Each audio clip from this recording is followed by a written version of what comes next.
is the founder and CEO of Crowe PR, a recognized public relations and marketing expert, best-selling author of Get Real, and speaker. Anna has spent over 20 years working with iconic global brands, pivoting from a Big Four CPA track to scaling and leading a national integrated public relations. Hey Anna, thank you so much for connecting with me today. I'm really looking forward to learning about your journey. My pleasure. To start off, could you share a bit about yourself? Sure. As you mentioned, I am founder CEO of Crowe PR professionally, and I'm also a professor at NAS School of Business, and I am the president of the local chapter of the San Diego chapter of the Entrepreneurs Organization. Those are my things professionally that I'm busy doing today. To your point, I've written a couple of books and working on a few more, and then personally, I'm a mom. I have two boys that are 13 and 11. I'm an explorer and then been married to my husband for almost 19 years. And I'm just someone who enjoys life and very grateful for all the opportunities that come my way. Nice. So, what inspired you to transition from the Big Four CPA track to founding your successful public relations company? Yeah, so I really enjoyed my first career out of college, which was on the CPA track. I worked at a company called Deloitte, which at the time was a Big Five CPA firm. Now it is a Big Four. And I enjoyed learning about the ins and outs of business when it comes to financials. So how companies thrive, what drives their businesses forward, what they're doing really well, where there's some opportunities to improve. And as I learned in that career, that phase of my career, I also really wanted to get more creativity into my day-to-day world. Numbers are super fun. I actually really love numbers, but you can only get limited creativity in accounting. In fact, they don't want creative accountants, right? You want to make sure that the numbers speak for themselves. So I ended up pivoting to become a financial analyst at a major cosmetics company. It was actually the world's largest global fragrance and cosmetics company at the time, out of New York. And that's where I fell in love with brands. I fell in love with the idea of creating a strong brand and telling a story in a way that drives people to buy products or buy services. And so from there, I transitioned to getting my MBA, and I received my MBA in international marketing and got some experience working in Los Angeles, working in San Diego for a few firms and companies and big companies. And then I decided to start Crowe PR. I think I was at the right time, right place, and I was at a point in my life where my children were very young, and I wanted to start building something at that time. I thought it'd be my third child, and we'll see how far it goes. And here we are today, almost 10 years later. So it's a little bit of a non-traditional path to where I am today, but I wouldn't have it any other way. Wow, it's inspiring how you got to where you are today, even though it was non-traditional path. How did you learn to overcome rejections and face the challenges that came with the entrepreneurial journey? I really see challenges and failures as an opportunity to grow and learn something. I really do believe that things happen for us, not to us. And as hard as it is when a challenge takes place, it is really important to not deal with that challenge and think about, oh man, why this, why now, why me? But really see it as an opportunity that something is presenting to you to help you be a better human, to help you grow professionally, to help you build some new habits. That something's not working and now it's time for change. So I've gotten really good over the years in seeing challenges and failures as those opportunities. It's like little windows into the next better path versus something consistently bringing you down. It's just, if you reach a ceiling, if I think about it, I'm a very visual person, you're trying to break through the ceiling, right? And the ceiling keeps coming down on you. You're like, why can't I do this? Why can't I do this? It's really not thinking of it as a ceiling, but as a window, as a hole, and being like, oh, I can go over here. And what does this present to me? And I found that sort of mindset shift has really opened up a lot more opportunities. And in the moment, it can be really tough to see why. And sometimes it may take years for me to realize, that's why that didn't work. That's why I didn't get that climb. That's why I didn't do that job. And sometimes you see it the next day or the same day. So it's kind of cool. It makes life, I think, also more colorful and interesting. That's a good perspective on challenges. I mean, we should all strive to get that mindset, learn how to improve. It's not easy, right? It's Yeah. especially as you're going through some of the first challenges, because sometimes they're bigger and bigger and bigger, and then they feel smaller. So yeah, it's something that it becomes almost like a habit, right? Like, oop, this didn't work, instead of going, why didn't it work? And I feel that way sometimes, even with just red lights, right? Let's say I'm in a rush to get somewhere, but then I get stopped because there's a red light, and I keep getting every red light, and it's very easy to be like, oh, never getting anywhere. These red lights, why are they going, right? Or you can say, okay, I don't need to rush today. There's a reason I'm supposed to be going slower. Maybe because of this red light, I'll meet somebody who comes into my life at the exact same time. So you just never know. Or it could avoid me getting into trouble, right? How did you develop this mindset?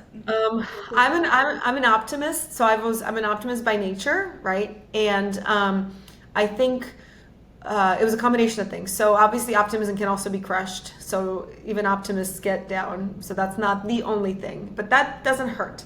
And I think if someone is a pessimist, it's really important to develop a skill of optimism. Important to see the glass half full. And the best way to do it, in my experience, is to practice gratitude daily. When you practice gratitude daily, you see the light, the positive, the upside, and you start ignoring, in the right way, removing the downside. So I think that practice of gratitude helps me maintain optimistic. But more so than that, I think it's the, making sure that I'm always fueling myself with the right things to be my best self in any given moment, to have my most energy. Because I don't know if you noticed this, but even when we're not feeling our best, like we didn't get enough sleep, we didn't get the right food, just not feeling quite right, it's very easy to become down.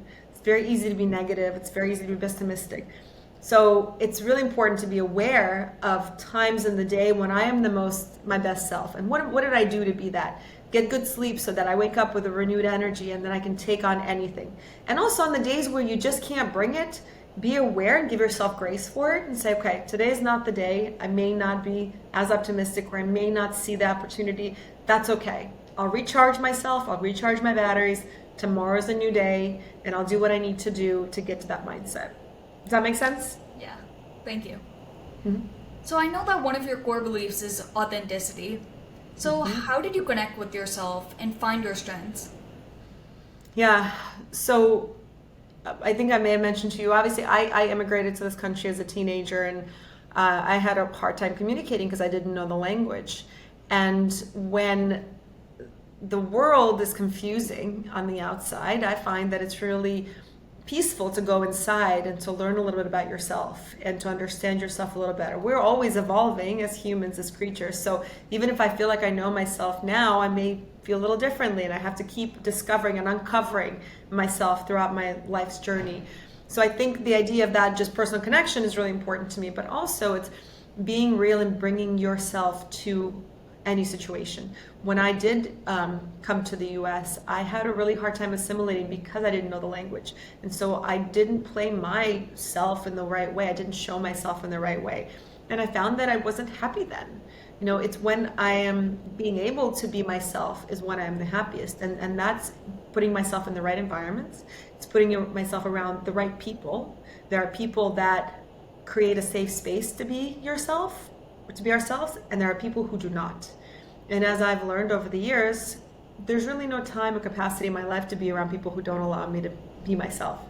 And we can be picky, we can be choosy, because when we are ourselves, we are the most brilliant, the most brightest people we can be. And by bright, we're shining our light, right?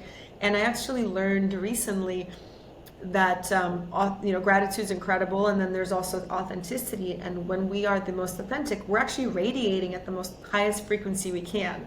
So we bring this amazing energy, and people feel that, and you can take the energy from other people as well when they are being themselves. So I think it's really powerful. So I started with the assimilation, and then also just being aware of how I feel around certain people, around certain places, and certain tasks. I loved accounting, as I mentioned to you, but it didn't quite feel like me. And so trying and testing new things on the regular. I used to do a lot of side jobs, a lot of side hustles when I was a financial analyst, to see which tasks gave me more joy. I went to work at different companies to see which companies felt like more like me and that I was aligned to from a value standpoint. Go ahead. Going through like all these side hustles and figuring out where you felt like yourself, how did you realize that entrepreneurship was the journey for you? I think there was a big sign because I would always like to start and experience new things. And one of the, and then if they didn't work out, I really wouldn't think too much of it. Like, okay, well, that didn't work out. That sucks, but it means I'll need to try something else. So that's very an entrepreneurial quality that I didn't realize I had. But what I did have the realization is, I worked a few really great corporate companies and I had these amazing careers that I'm really proud of. And there were a few companies I worked with where I say, hey, I think this can be done in a better way, but they were so structured to say, no, that's somebody else's department. You focus on what you need to do. This is how we've done it, and that's how we're going to do it. And I really have a challenge with that because how we've done it before may no longer work. And we should be in a place where we're continuously reevaluating if our old system is still applicable. It's a different world, different people, different skill set. So I found that I was coming up on a few of these situations where no need to create from scratch, no need to refine.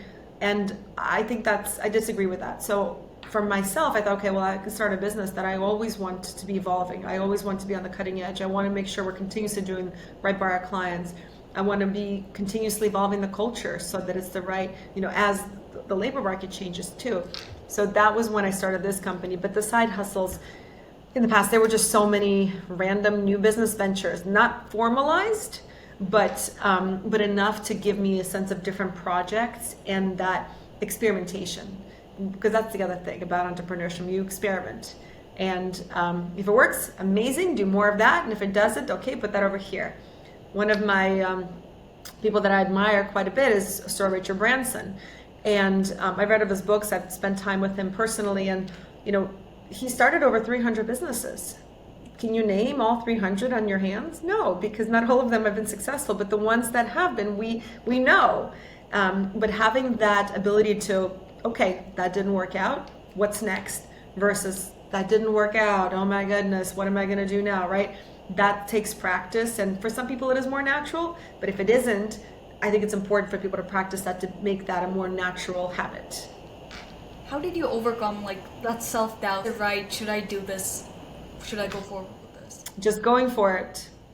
Just doing and then assessing. I am a activator, so there are all these different strength finders you can do, right? And you can assess your languages and strengths and all the things. And I actually realized I've done the strength finders, and one of my key strengths, I think it's either number 2 or number 3 out of 45, is activator. I just try it. What's the worst that can happen? I always do have a fallback plan of some sort, because I'm not a kind of person like, well, I'll just jump off a cliff without a parachute and hope for the best. No, I do have a backup plan because I just the responsible person in me, and just the person that has learned from some mistakes. But I think the best way is to really just try it. You can have a beautiful community and you can test a few things with them. You can ask questions, you can have mentors. That's also really, really, really important, I think, to have mentors and a community. And sometimes you just got to go for it. So I understand that one of your strengths is marketing. So how would you describe marketing to aspiring entrepreneurs, and why is it important? Marketing is really the backbone, I think, of any business. I used to think it was accounting when I was an accountant, but I've later learned that really it is marketing, because it all starts with a product or a service idea, right? You can't have a business if you don't have a product or a service that you're going to be offering to create value. So, and that's marketing. Coming up with that, testing it, bringing it to life, that's marketing. Marketing is also taking that product or service that you created and promoting it, engaging with your customers, right? It's identifying channels of how you get your customer to connect with and purchase from you. That's marketing. There are so many different functions like advertising and PR that fall into marketing, but so is product development, so is customer research. So it's a really huge umbrella, and I didn't realize it was that big when I was doing having my accounting degree. I actually didn't realize it was that big when I was getting my MBA in marketing. It was only later when I started putting it into practice, I realized, wow, really all starts with marketing, and the financials are there to support it. But even deciding how to price a product or a business service, that's a marketing decision too. Okay. So, how were the initial days when you started your business? Well, let's see here. Busy. It was, there was really no process or structure in place, right? It was just what needs to get done today, what needs to get done this morning, what needs to get done in the afternoon. Spend a little time on thinking long term, but at the end of the day, I just have to service the customers, figure out if I have enough money and all the things. So it was way less structured. It was, but it was exciting, and I was curious. I liked trying things and seeing what worked, what didn't. I liked securing new customers and showing them how what I can do will create value and grow their business. I remember my first hire, my second hire, those were exciting. I think when I got to 4 hires, I panicked because I thought, oh my goodness, now my decisions really impact these people's livelihoods. If I make the wrong choice, I may not be able to pay them. Ooh, I got to really, make sure that I'm taking care of myself and learning and growing so that I can pass it forward. But there were also really fun times, very exciting. You land your first big deal and it's like, whoa, this is real. And then you have your first major setback and you're going, whoa, this is real. So it's a cool time and not easy. I mean, you're thinking about it 24/7, at least I was. It doesn't sound doing all those jobs at once, but how did you manage this and what was your favorite part? How did I manage just one foot in front of the other, right? Just always thinking big, but breaking it down into daily to-dos. So I think it's really important to have the vision and to have a spot where you're going to and not keep your eye off of it, and thinking through, okay, what if I want to accomplish that, what does that mean for the year? What does that mean for the quarter? What does that mean for the month, for the week, for the day, for the hour? How do I break it into more digestible pieces? And anything is possible. We can really truly do anything. But we do need to have a structure in place. So it's finding that right balance of vision and big picture thinking with the structure of execution.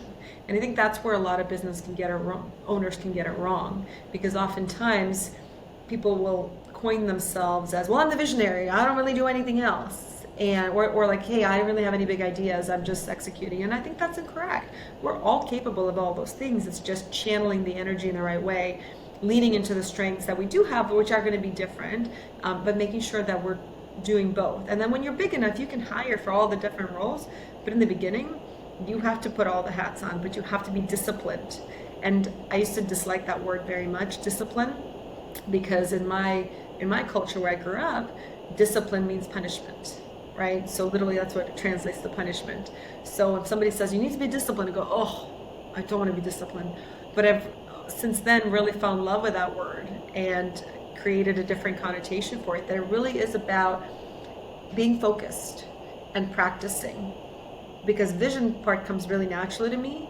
I did have to spend some time holding myself accountable, like, you are not getting up from this seat until you do these tasks, Sienna. I know it's really exciting what's happening over there, but you have to finish these tasks.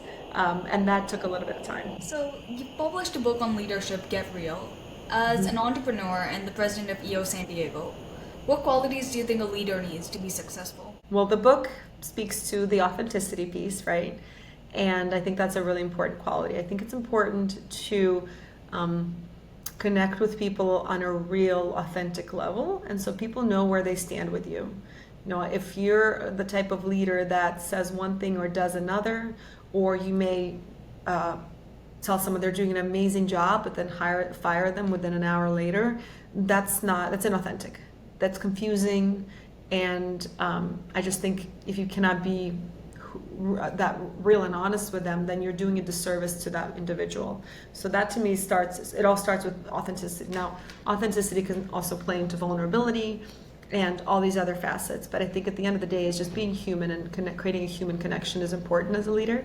I also think that leaders need to be growth-minded and know that they don't know everything, and be okay with that, but knowing that, also continuously learning and growing, and then sharing the knowledge with your team, because there's really nothing worse than a know-it-all, right? That doesn't want to change, that this is how we do things, and I know everything and you don't. It does not take one person to build something successful. It takes a team of people. It truly does. And so the more we can develop ourselves, grow ourselves, be real about what we know, what we don't know, look for the opportunities to grow, I think that's a really another really important quality. And then the other one that always comes to mind is actively listen. Listen to understand, not to respond. A lot of entrepreneurs love to chat. Not everybody, but a lot of entrepreneurs love to talk about their ideas, and they're so excited and passionate. And I'm one of those people. I get excited about an idea. I want to talk about it. I want to, scheme how we're going to get this done. First and foremost, though, you have to listen, ask really good questions, and hear between the lines. So creating that skill of actively listening is important for leaders, I think. So do you have any tips for how to improve in these skills? The way I do it, first I identify where there might be a gap between where I am today and where I want to be. And then I look for ways to fill that gap. Oftentimes it's with different books, because there are a lot of really great people out there who have written books on all of these topics, right? Another way is through the community, having a strong community. Another way is through having a mentor. So everybody has a different way of how they like to learn, but for me, it's just having progress every day. There's this really great book called Atomic Habits that I enjoy, and I read it every once in a while, reread it every once in a while, because I forget, and there's a lot of information that comes at me every day. But it's always good reminders of, you don't have to, there's no expectation to double your capacity or get better at something tomorrow. But by attempting to do something 1% better every day, within a year, we are 37 times percent better at it, right? Because it compounds. So if I believe I'm not a great listener today, what steps can I take every day to be 1% better? So for instance, if I'm showing up to a meeting and I'm talking for 90% of the time, and I'm not listening to what other people are saying today, tomorrow, maybe it's 89%, then it's 88. By the time I'm done, right? But it's just having that awareness, and obviously it's never going to be the exact numbers, but having that awareness of where is there a gap in what I want to, where I want to be as a leader, and finding ways like trainings, tools, mentors, books, whatever it is that works well for you to get better. So those are all ways we can learn and get better. Thank you. So during your time as an entrepreneur, how have you changed, and what are some valuable lessons that you've learned along the way? I've changed quite a bit. I think that's just regular growth too, right? I mean, I've had this business for 9 years, but I've done my entrepreneurial endeavors probably for the last 30 years. So I think it's, having that awareness is important, and something that I've always tried to assess, and things that I've learned that have helped me and how I've learned is A, I've become more disciplined and focused on certain areas. B, I've used to say yes to everything. Now I'm a little bit more specific about where I say yes, because I'm mindful of people, energy, time, commitment, right? If I say yes over here, I have to say no over here. So just being more conscious of that. But I used to say yes to all the things because I did see opportunities in a lot of them. And I think there is a point in your life where you can do that, but then knowing when that point maybe is no longer suiting you well. And understanding yourself and being yourself, understanding intuitively what feels like the right endeavor and what doesn't. I think intuition plays a big role in our lives, and I think it's often overlooked. The gut feeling or the mind feeling, whatever it is, I think every time I followed my intuition, it's usually gotten me to the place. Maybe it hasn't given me the win that I wanted, but it's taken me to the right place. So I think that's an important one. I think doing what you enjoy as much as you can, and finding people to delegate things that you're not as good at as the company grows is really important. A lot of times an owner might say, okay, well, I have all these people, but I still want to do everything because I'm the only one who can do this. Just knowing that things may not be done exactly how you wanted by someone else, but you're not the one doing them, and which gives you freedom to do something else that you're really good at. So being okay with delegating and knowing that maybe won't be exactly how you like it, but that doesn't mean that it's wrong. And by the way, if they do screw up, then you learn, they learn. It's also not the end of the world, right? We're not in careers where it is the end of the world. Now, if I'm a brain surgeon and I delegate the cutting of the brain to someone that maybe I don't have trust with, maybe that's a different story. But I think as long as we are finding qualified people, for instance, for our companies that are have the right skill set and that fill the gaps of your own, where you lack the most skills, I think that's really helpful so that you can really bring your superpower. I love when I'm able to bring something to the company that no one else can bring. There are many things that other people in my company can do. I don't need to do those. What is it, the one thing, two things, three things that only I can do? Let me focus on those and then have the right people to do the other seats. Okay. So, what do you like most about entrepreneurship today? Is it what initially motivated you to start your company, or has it changed? It might have changed. I think initially I wanted to create a company allowed me the creativity, flexibility. So I could get as creative as I possibly wanted, and who's to say no about these things, right? And just having that freedom to make those decisions. If I thought something was not the right thing to do, then I wouldn't do it. If I thought something was the right thing to do, I would do it. Today, there's probably part of that, but it's also about creating change and an impact. I can control how much impact I can make on my team, on our clients, on the markets where we operate. We can take a small idea and really nurture it.